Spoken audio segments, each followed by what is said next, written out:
नमो भगवते वासुदेवाय। कृष्णाय नमो नमः। ओम नमो भगवते वासुदेवाय। कृष्णाय नमो नमः।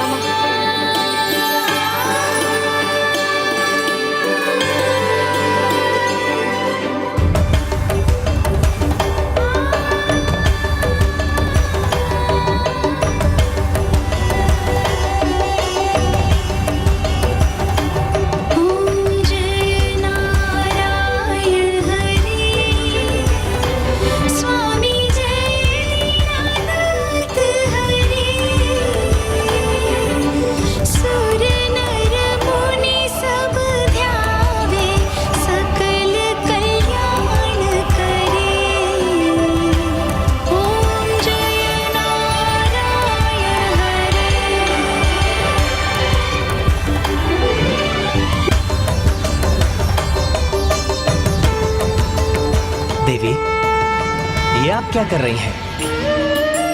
एक असुर की आरती उतार रही हैं?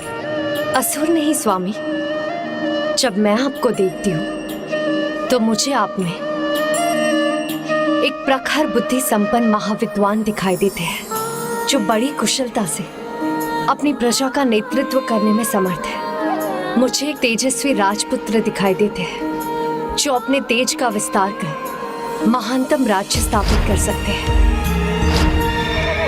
मुझे एक अति बलशाली महायोद्धा दिखाई देते हैं, जो अपने राज्य की सुरक्षा सुनिश्चित कर सकते हैं। और मुझे एक अति निष्ठावान पति का पत्नी प्रेम दिखाई देता है। ऐसे पति जो अपनी पत्नी के सुख के लिए कुछ भी कर सकते हैं।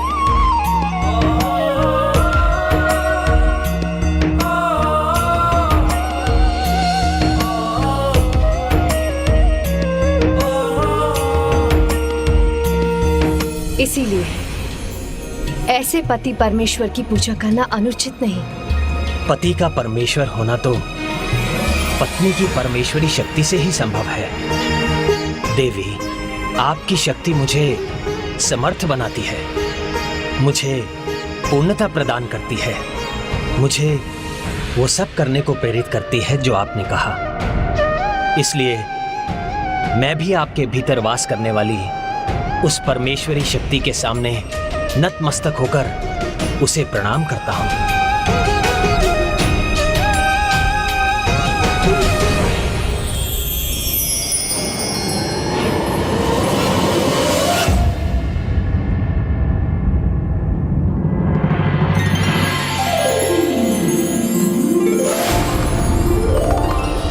प्रभु, असुर होते हुए भी कितना धर्मनिष्ठ और सदाचारी है ये। ऐसा परम श्री कृष्ण का भक्त कहां किसी को कोई हानि पहुंचा सकता है। इसलिए देवलोक को इससे कहां कोई संकट है। प्रभु, आप उचित कह रहे हैं देवराज। देवराज, वो पूर्व जन्म में भी कृष्ण भक्त था और इस जन्म में भी है, किंतु इस जन्म में तो आप देवताओं के प्रति उसके मन में शत्रुता का भाव ही संभव है। और शत्रु शांत भी हो तो भी उसके प्रति असावधानी का परिणाम विनाश ही होता है। ये कदापि मत भूलिए। रचित, आप उचित कह रहे हैं प्रभु।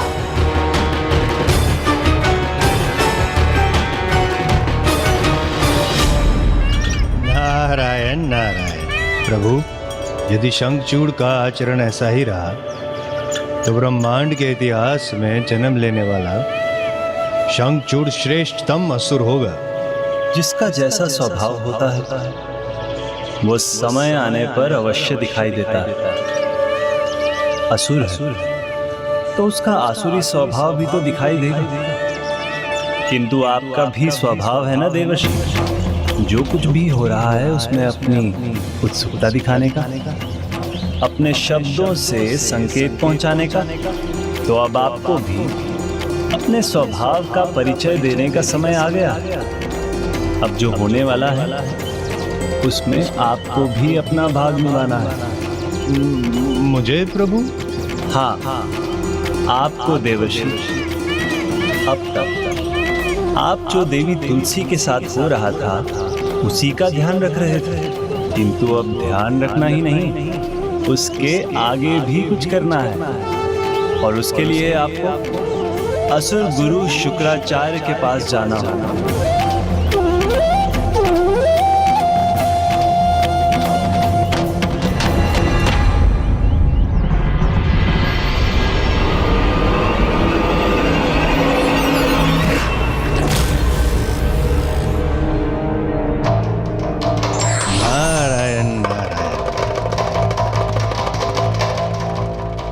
प्रणाम असुर गुरु शुक्राचार्य। प्रणाम देवर्षि। अकारण तो आप यहाँ कदापि नहीं आए होंगे, तो बताइए आज आपके आने का कारण क्या है? नारायण नारायण। कारण अकारण ऐसे ही, बस ऐसे ही? अर्थात देवर्षि, प्रशंसा करने आया हूं आपके श्रेष्ठ शिष्य की। शिष्य की? शंखचूड़ ऐसा श्रेष्ठ, ऐसा अद्भुत आचरण करने वाला असुर अनूठा उदाहरण है असुरों में। अब देखिए, ब्रह्मदेव का वरदान प्राप्त भी किया, किंतु अनुचित उपयोग नहीं किया। तथास्तु, तथास्तु। उसकी भक्ति अनुपम है। धर्म के प्रति उसकी निष्ठा, श्रद्धा अनोखी है। असुर साम्राज्य के विस्तार में उसे कोई रुचि नहीं है। शंखचूड़ का स्वभाव इतना शांत है कि अन्य असुरों के साथ युद्ध करने में उसे रुचि ही नहीं है। युद्ध करे भी क्यों? किसी देवता के साथ कोई शत्रुता भी तो नहीं है उसकी।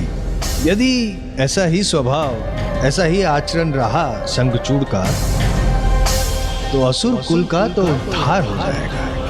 और फिर आपको तो असुरों की चिंता करने की आवश्यकता ही नहीं पड़ेगी। नारायण नारायण, अद्भुत।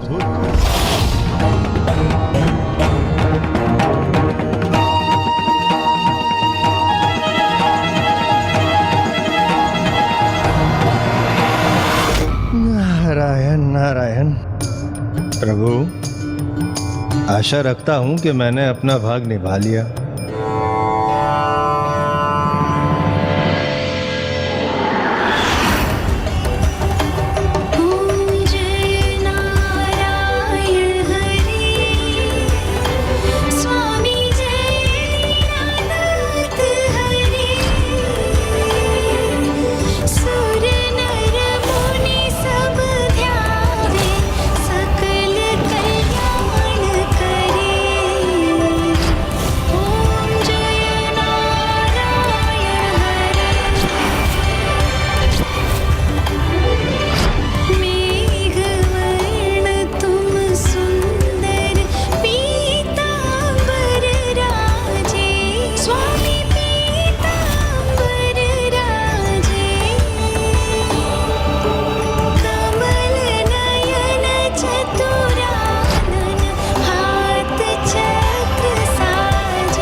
एक प्रखर बुद्धि संपन्न महाविद्वान दिखाई देते हैं, जो बड़ी कुशलता से अपनी प्रजा का नेतृत्व करने में समर्थ है। मुझे एक तेजस्वी राजपुत्र दिखाई देते हैं, जो अपने तेज का विस्तार कर महानतम राज्य स्थापित कर सकते हैं। मुझे एक अति बलशाली महायोद्धा दिखाई देते हैं, जो अपने राज्य की सुरक्षा सुनिश्चित कर सकते हैं।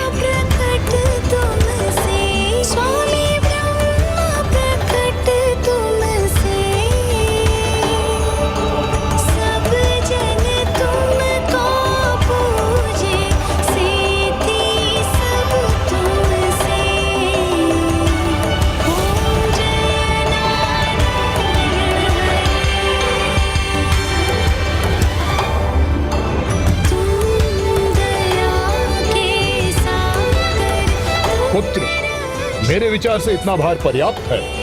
पिताश्री, जो पर्याप्त है उससे आगे बढ़ने वाला ही अपनी शक्ति की सीमा से आगे बढ़ना सीखता है, और मेरी भुजाएं तो कहीं अधिक शक्तिशाली हैं।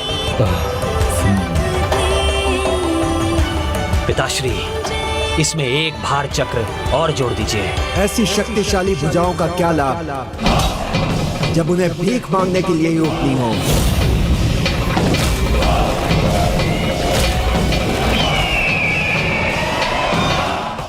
तुम्हारे बल का क्या लाभ जब असुरों को देवताओं से ही जीवन दान मांगना हो।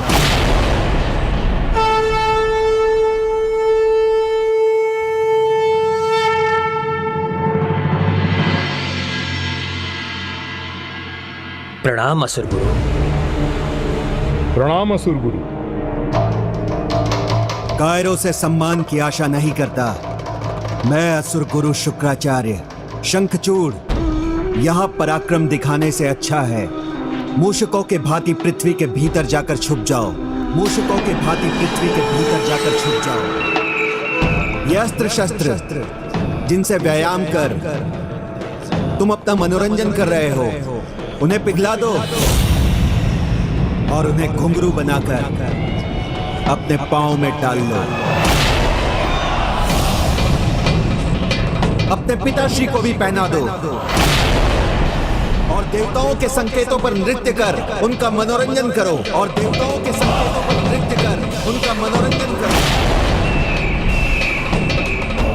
गुरुदेव, ना मुझसे कोई भूल हुई है और ना पिताश्री से, तो फिर क्या कारण है आपके इतने क्रोध का, इतने कठोर वचनों के कहने का? ऐसा क्या कर दिया हमने? कुछ किया नहीं, यही तो तुम्हारा दोष है। असुर हो, बलशाली हो, पराक्रमी हो, वरदान प्राप्त कर चुके हो, फिर भी कुछ नहीं किया तुमने।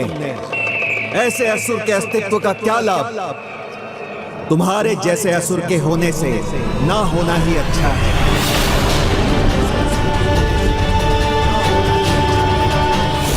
इस प्रकार के व्यर्थ जीवन से तो तुम्हारी मृत्यु हुई उचित है। बस गुरुदेव, बस गुरुदेव, बस।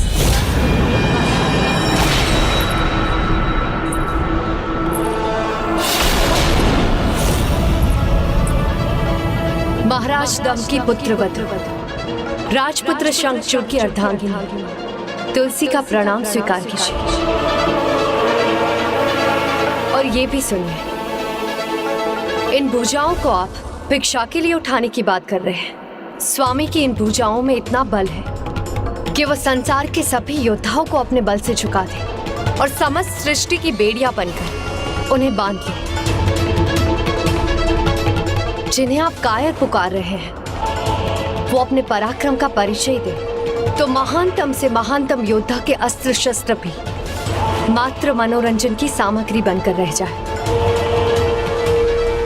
जिन पांवों में आप घुंघरू बांधकर मनोरंजन के लिए थिरकने की बात कर रहे हैं, स्वामी के ये पांव जहां पड़े वहां नृत्य का नहीं, वाद्य यंत्रों का नहीं, किंतु धरती के कंपित होने का नाद गुंजते हैं। बस देवी तुलसी, बस।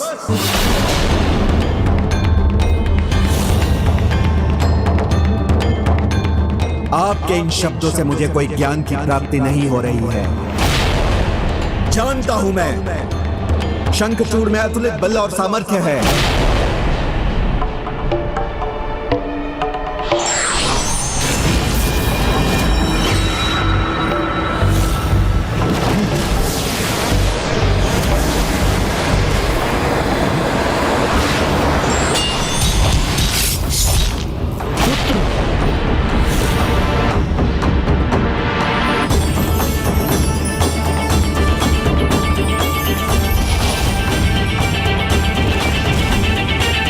बल, ऐसा सामर्थ्य व्यर्थ कर रहा है ये, तो क्या इसका जीवन व्यर्थ नहीं है?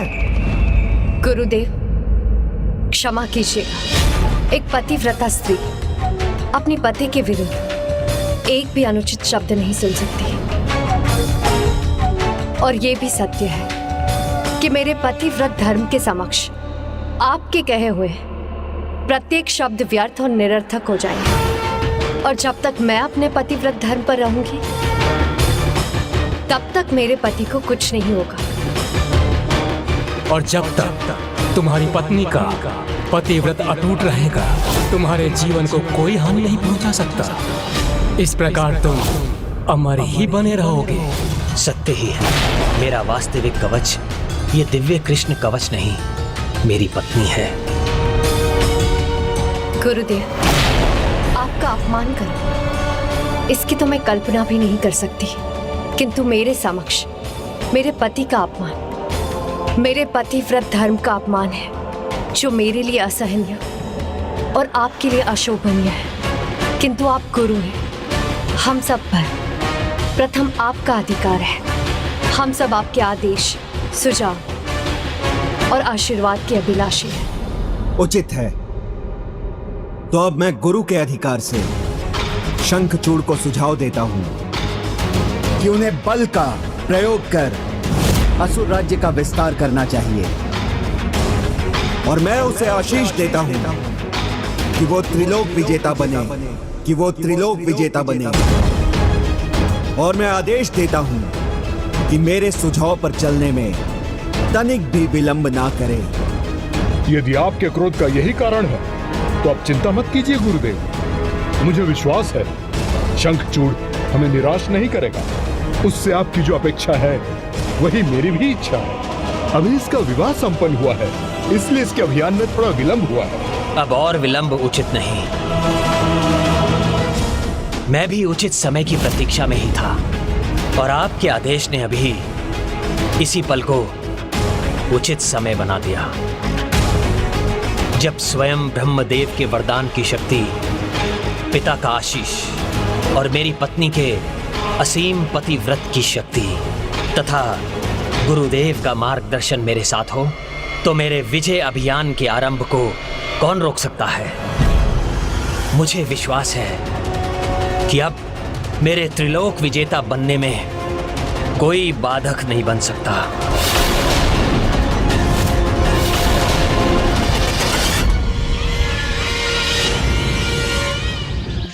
प्रभु देवर्षि नारद, आप चिंता मत कीजिए। आप जो भी करते हैं सर्वप्रथम उसका प्रभाव ऐसा ही होता है जैसे सब कुछ स्थिर हो जाएगा। नारायण नारायण, ये क्या कह रहे हैं प्रभु? वही कह रहा हूँ जो सत्य है देवर्षि। आरंभ कैसा भी हो, आप जिस भी कार्य के लिए प्रेरित होते हैं उसके अंत में लोक कल्याण ही निहित होता है। आपने जो भी किया है, देवी तुलसी उसी के परिणाम स्वरूप तुलसी पौधे के रूप में जन्म लेंगी।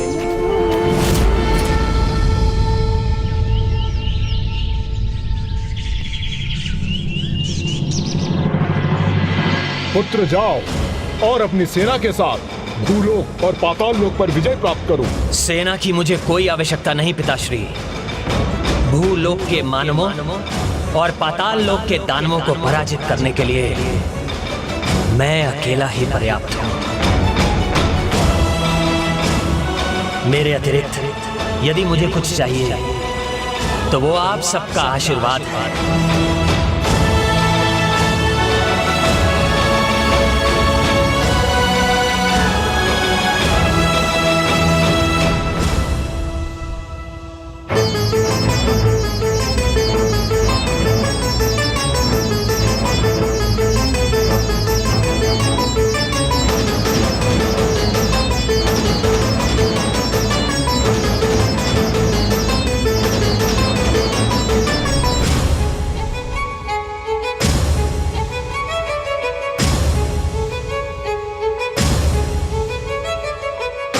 स्वामी, आप कुछ भूल रहे हैं।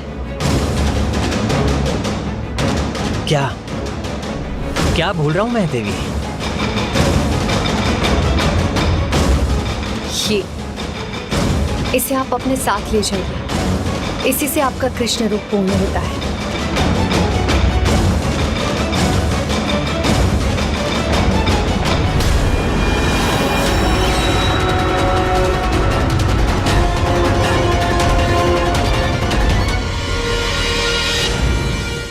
प्रिय, मुझे माता पिता और गुरु का आशीष तो प्राप्त हो गया, किंतु मेरी शक्ति का स्रोत आप हैं। यदि आप मेरे साथ रहेंगी तो विजय भी मेरे साथ होगी। आपके बिना मेरी विजय यात्रा अधूरी है। इसलिए मैं चाहता हूं कि आप भी मेरे साथ चलिए।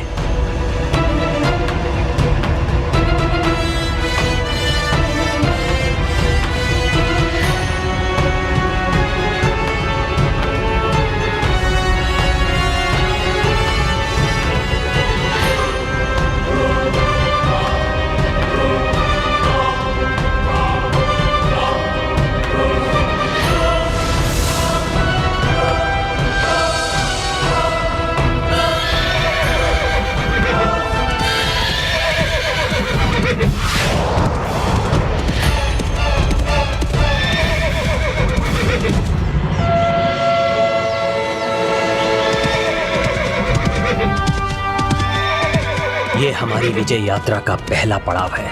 ये पहला राज्य है जहां मैं अपना वर्चस्व स्थापित करूंगा।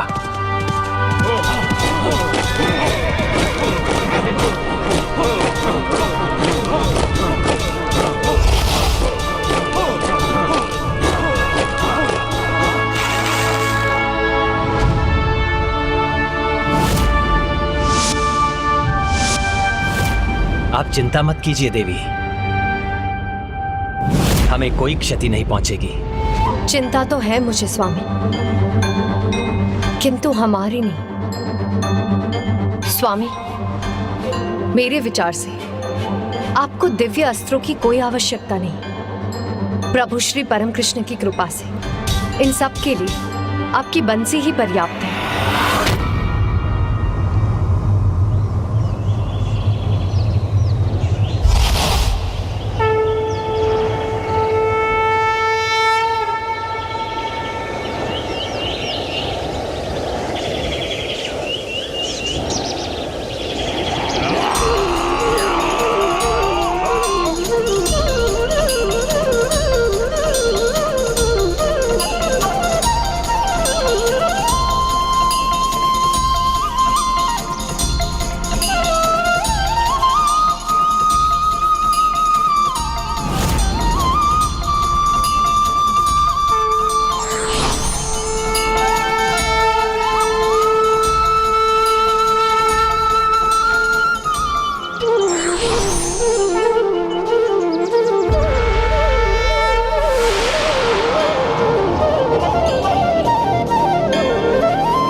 के ही विजय प्राप्त कर ली शंखचूड़ ने।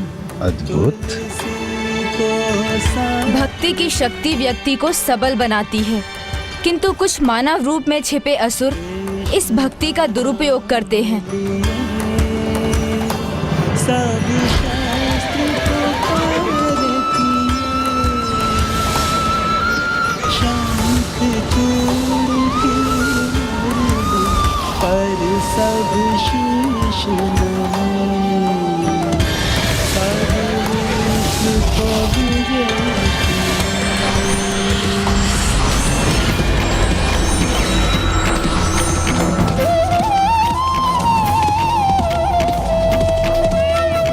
प्रभु, असुर, दानव, दैत्य, राक्षस, इन सब में शंखचूड़ ऐसा प्रथम योद्धा होगा जिसने बिना कोई अस्त्र शस्त्र उठाए, बिना किसी क्रूरता के, बिना किसी का वध किए समस्त विश्व पे विजय प्राप्त कर ली। नारायण नारायण। हाँ देवर्षि, किंतु शंखचूड़ से अधिक इसका श्रेय तो देवी तुलसी को जाता है, जिन्होंने नरसंहार नहीं होने दिया।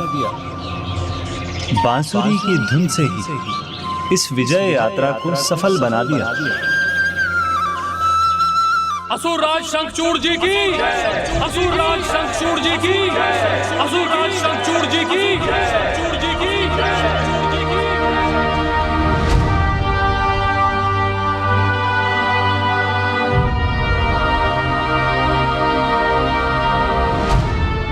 स्वागत है मेरे परम पराक्रमी पुत्र, स्वागत है पुत्री तुलसी। पुत्र शंखचूड़, तुमने भूलोक और पाताल लोक पर विजय प्राप्त की है, किंतु अभी भी विश्व सम्राट बनने में समय है। ये राज मेरे अधीन है, किंतु अब मैं इसे तुम्हें सौंपता हूं।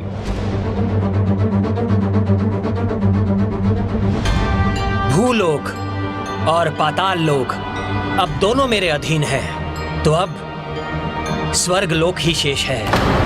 अब स्वर्ग पर अपना अधिकार स्थापित करने का समय आ गया है। अपने इस विजय अभियान से न केवल असुर जाति बल्कि असुर गुरु शुक्राचार्य का भी मान बढ़ाया है तुमने। मेरा आशीष सदा तुम्हारे साथ है और सदा तुम्हारे साथ रहेगा। किंतु यह भी सत्य है कि देवताओं को पराजित किए बिना तुम्हारी विजय यात्रा अधूरी है।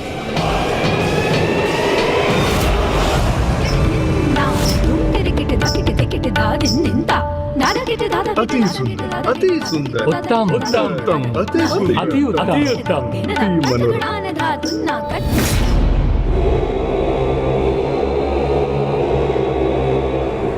क्या बात है प्रिय? आपके मुख पर चिंता की रेखा क्यों है? स्वामी, क्या यह आवश्यक है? क्या आपको देवताओं को पराजित करना ही होगा?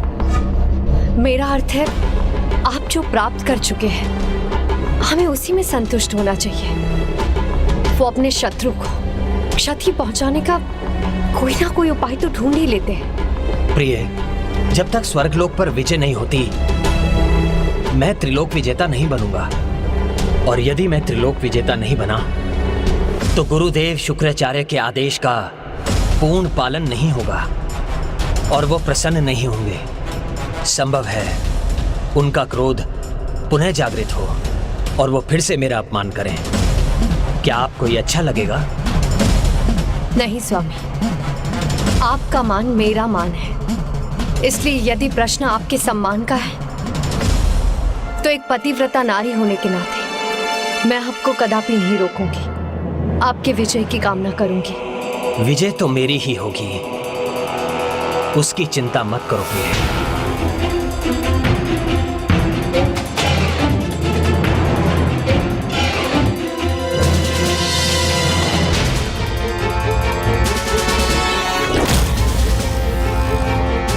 प्रभु श्री परम कृष्ण आप पर कृपा करें, आप अपने इस अभियान में सफल हो, यही कामना करूंगी।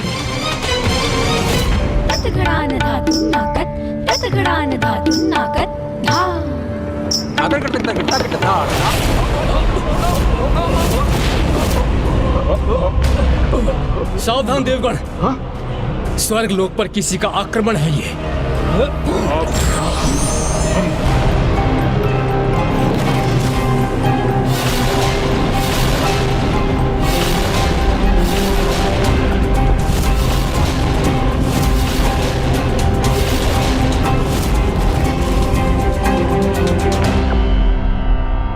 शत्रु शांत भी हो तो भी उसके प्रति असावधानी का परिणाम विनाश ही होता है, ये कदापि मत भूलिए।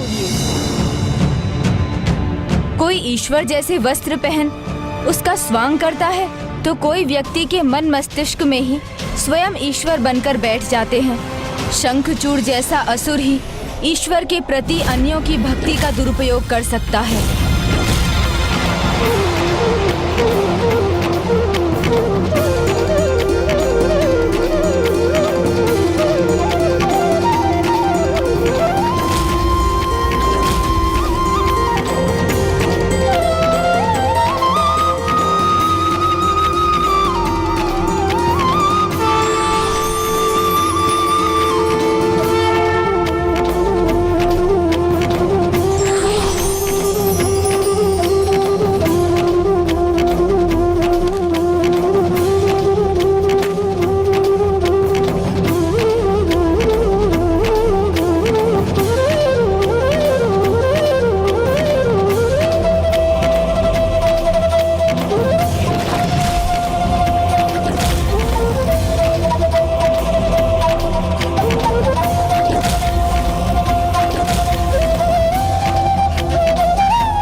देवताओं को अपनी माया में उलझाकर शंखचूड़ ने उनसे स्वर्ग का सिंहासन तो छीन लिया, किंतु नियति जो माया रच रही है उसे तो शंखचूड़ भी नहीं जानता कि विधाता के इस लेख के अनुसार संसार को सदा सदा के लिए एक वरदान प्राप्त होने वाला है।